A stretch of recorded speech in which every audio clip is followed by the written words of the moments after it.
Lakes నుంచి tanks నుంచి హైదరాబాద్కు డ్రింకింగ్ వాటర్ సప్లై జరిగేది. ఏదైతే ఈ మంజీరా నుంచి వచ్చే డ్రింకింగ్ వాటర్ పైప్ లైన్ కానీ ఆ ట్రీట్మెంట్ ప్లాంట్లు కానీ మోటార్లు కానీ ఈ ఉస్మాన్ సాగర్ నుంచి వచ్చే పైప్ లైన్లు కానీ మోటార్లు కానీ ట్రీట్మెంట్ ప్లాంట్లు కానీ ఎప్పుడో 100 సంవత్సరాల క్రితం నిర్మించబడ్డాయి. అవి ప్రాపర్గా లేని కారణంగా 50 to 60% వాటరే ఆ ప్రాంతానికి మనం ఇవ్వగలుగుతున్నాం.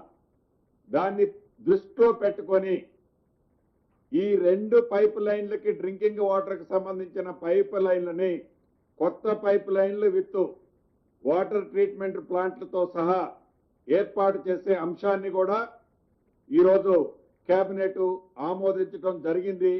ఆ ప్రాంతంలో నివసించే జిహెచ్ఎంసీ పరిధిలో ఉన్న ప్రజలకి శుభవార్తగా కూడా తెలియజేస్తున్నాను. అదే రకంగా ప్రధానమైంది హైదరాబాద్ మెట్రో రైల్. ఆనాడు ఎల్ఎన్టీ కంపెనీ కాంగ్రెస్ ప్రభుత్వం అధికారంలో ఉన్నప్పుడు ఈ మెట్రో లైన్ కు శ్రీకారం చుట్టడం జరిగింది. ఫేజ్ 1 కింద 69 కిలోమీటర్లు ఎల్ఎన్టీ కంపెనీ టేక్ ఓవర్ చేసి డిలే అయినా కంప్లీట్ చేశారు. కానీ ఫేజ్ 2 ఫేజ్ 3కి సంబంధించిన అంశాలు వచ్చినప్పుడు దాన్ని ఎక్స్టెన్షన్ చేయటానికి ఫేజ్ 1లో మాకు వైబిలిటీ లేని కారణంగా ఫేజ్ 2 ఫేజ్ 3 ఎక్స్టెన్షన్ చేయలేము అని వాళ్ళు కరాఖండిగా చెప్పడం జరిగింది. తదుపరి ఈ హైదరాబాదు పట్టణం ఈ మహానగరం దినదిన అభివృద్ధి ఎలా జరుగుతుందో మనకు తెలియంది కాదు. ఈ దేశంలోనే కాదు ప్రపంచంలోనే ఈ హైదరాబాదు మహానగరానికి ఉన్న ప్రాధాన్యత ఇంపార్టెన్స్ మనందరికీ తెలిసిందే.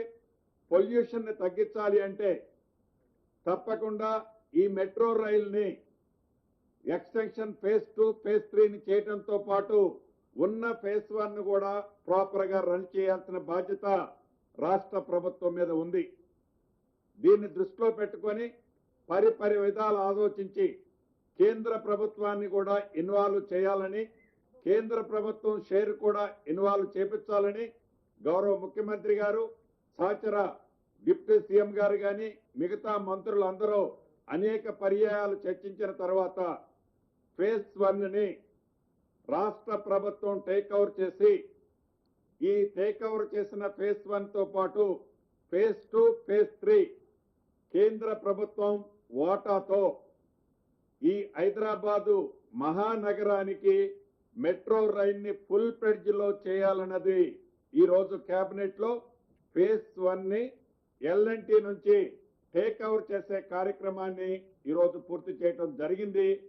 దీన్ని ఏదైతే ఈ టేక్ ఓవర్ చేసే కార్యక్రమం మార్చి 31, 2026 లోపు టేక్ ఓవర్ చేయాలని కేబినెట్ ఆమోదించడం జరిగింది. రేపు రాబోయే బడ్జెట్ సమావేశంలో శాసనసభలో ఈ మెట్రో రైలుకు సంబంధించిన ప్రతి అంశాన్ని శాసనసభలో ప్రవేశపెట్టి దీని మీద షార్ట్ డిస్కషన్ కూడా చేయాలి అని కేబినెట్ లో తీర్మానించడం జరిగింది. ప్రధాన ప్రతిపక్షాలు వారి సూచనలు సలహాలు కూడా తప్పకుండా ఈ రాష్ట్ర ప్రభుత్వం ఈ మెట్రో రైలుకి సంబంధించిన అంశాల్లో తీసుకోవాలని కూడా కేంద్ర రాష్ట్ర కేబినెట్ ఈ రోజు నిర్ణయం తీసుకోవడం జరిగింది.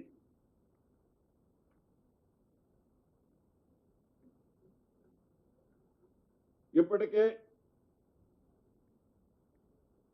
కేంద్ర ప్రభుత్వాన్ని ఆల్రెడీ మనం డిస్కస్ చేసినప్పుడు ఆల్రెడీ ఈ టేక్ ఓవర్ చేసే దాంట్లో ఫేజ్ 1 ఎల్ఎన్టీ దగ్గర నుంచి రాష్ట్ర ప్రభుత్వం టేక్ ఓవర్ చేసే దాంట్లో యూపీ మెట్రో అథారిటీ ఎండి సునీల్ కుమార్ గారిని ఆల్రెడీ ఈ కమిటీలో ఒక మెంబర్ గా కేంద్ర ప్రభుత్వం కూడా యాక్సెప్ట్ చేసి వారిని రికమెండ్ చేయడం జరిగిందని మీ ద్వారా రాష్ట్ర ప్రజలకు తెలియజేస్తున్నాను.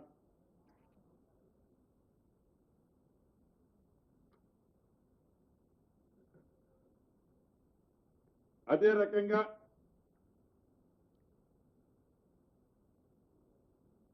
ఈ పండ్ల మార్కెట్ కు సంబంధించిన అంశం చాలా రోజుల నుంచి పెండింగ్ ఉంది.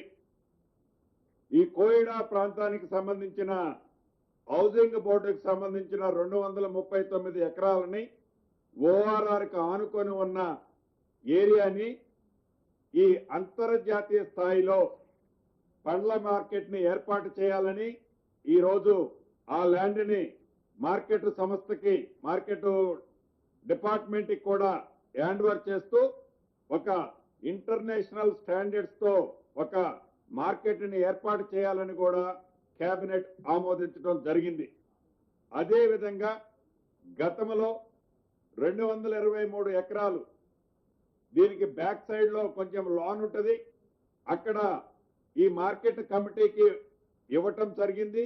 దాన్ని టిఎస్ఐసి కూడా ట్రాన్స్ఫర్ చేయడం ఈ రోజు కేబినెట్ లో జరిగింది. అదే రకంగా జేఎన్టీయు మహబాద్ గిరిజన ప్రాంతమైన మహబాద్ లో జేఎన్టీయు ఇంజనీరింగ్ కాలేజ్ కోసం 70 ఎకరాల ల్యాండ్ ని అలొకేషన్ చేయడం జరిగింది.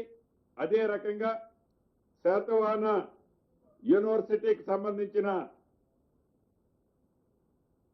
కాలేజీని సిద్దిపేట జిల్లా హుస్నాబాద్ లో 36 ఎకరాలు ల్యాండ్ ను కూడా అలొకేషన్ చేయడం జరిగింది. అదే రకంగా ప్రతిష్టాత్మకంగా ప్రతి నియోజకవర్గానికి 200 కోట్ల రూపాయలతో ఏదైతే ఇంటిగ్రేటెడ్ ఇంటర్నేషనల్ స్కూల్స్ ఏర్పాటు చేయాలని రాష్ట్ర ప్రభుత్వం విద్య పట్ల ప్రత్యేక శ్రద్ధతో ఏ కార్యక్రమం అయితే చేపట్టిందో నల్గొండ, యాదాద్రి, భువనగిరి, రంగారెడ్డి, సూర్యాపేట, వికారాబాద్, మెదక్, నిజామాబాద్, భద్రాద్రి, కొత్తగూడెం, ఖమ్మం, హైదరాబాద్ జిల్లాల్లో ఈ రోజు కేబినెట్ లో ఇంతకు ముందు చెప్పిన జిల్లాల్లో 21 కాన్స్టిట్యున్సీస్ లో సుమారు 20 నుంచి 25 ఎకరాల భూమిని ఇంటిగ్రేటెడ్ ఇంటర్నేషనల్ స్కూల్స్ కోసం అలొకేషన్ చేయటం కూడా జరిగిందని చెప్పడానికి సంతోషిస్తున్నాను.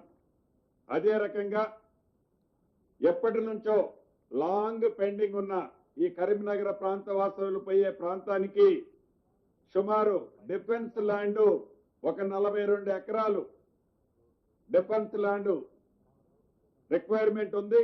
ఆ రోడ్లు వైడనింగ్ చేయడానికి, హై లెవెల్ కారిడార్లు ఏర్పాటు చేయడానికి, దానికి సంబంధించిన దాంట్లో డిఫెన్స్ ల్యాండ్ 42 ఎకరాలకు గాను దాని వాల్యుయేషన్ కంపేర్ చేస్తూ డిఫెన్స్ కి 153 ఎకరాలు కూడా అలాట్ చేసి ఆ 42 ఎకరాలని రాష్ట్ర ప్రభుత్వం జిహెచ్ఎంసీ వారు హ్యాండ్ ఓవర్ చేసుకునే అంశాన్ని కూడా కేబినెట్ ఈ రోజు ఆమోదించడం జరిగింది. అదే రకంగా భద్రాద్రి పవిత్ర పుణ్యక్షేత్రమైన భద్రాచలంలో ఒక గ్రీన్ఫీల్డ్ మినీ స్టేడియం ఏర్పాటు కోసం గౌరవ మంత్రివర్యుల సూచనల మేరకు 5 ఎకరాల భూమిని కూడా దాన్ని కూడా ఈ స్పోర్ట్స్ అథారిటీకి అలొకేషన్ చేయడం జరిగింది. ప్రధానంగా హిందువులు ప్రతి ఒక్కరూ దైవంగా పూజించే తిరుపతి తిరుమల వెంకటేశ్వర స్వామి దేవాలయాన్ని నా సొంత జిల్లా అయిన ఖమ్మం, అదే రకంగా తుమ్మల నాగేశ్వరరావు మంత్రి గారి వారి సొంత నియోజకవర్గం, ఉప ముఖ్యమంత్రి గారి బట్టి గారి సొంత జిల్లాలో 20 ఎకరాల భూమిని టీటీడీ వారికి అలొకేషన్ చేయడం జరిగింది.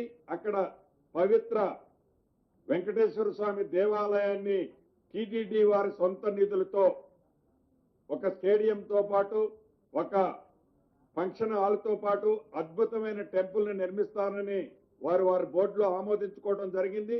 దానికి రాష్ట్ర ప్రభుత్వం నుంచి ఒక 20 ఎకరాల భూమిని కూడా అలొకేషన్ చేయడం జరిగింది.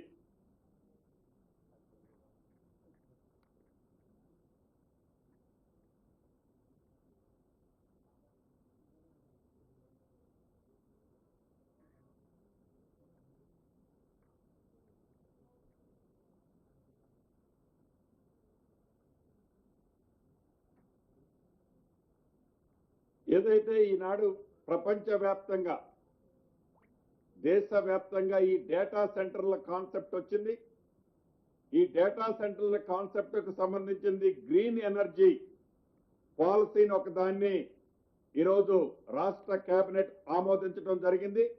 ఎవరైతే డేటా సెంటర్లకు సంబంధించిన వారు 300 మెగావాట్కు సంబంధించిన కెపాసిటీ వరకు 300 మెగావాట్కు సంబంధించిన కెపాసిటీ వరకు గ్రీన్ పవర్ ని ప్రొడ్యూస్ చేసుకునే పాలసీని ఈ రోజు రాష్ట్ర కేబినెట్ ఆమోదించడం జరిగింది.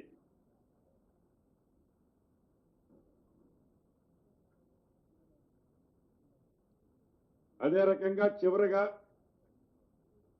రాష్ట్ర బడ్జెట్ సమావేశాలు వచ్చే నెల మార్చి 16వ తారీఖున ప్రారంభం కానున్నాయి. మార్చి 16వ తారీఖు నాడు బడ్జెట్ సమావేశాలు స్టార్ట్ అవుతున్నాయి. మొదట గవర్నర్ గారి స్పీచ్ ఉంటుంది. మార్చి 20వ తారీఖు నాడు బడ్జెట్ ని శాసనసభలో ప్రవేశపెట్టి తర్వాత ప్రొసీజర్ అంతా కూడా జరగటం జరుగుద్దని కూడా ఈ రోజు కేబినెట్ లో నిర్ణయం చేయటం జరిగింది.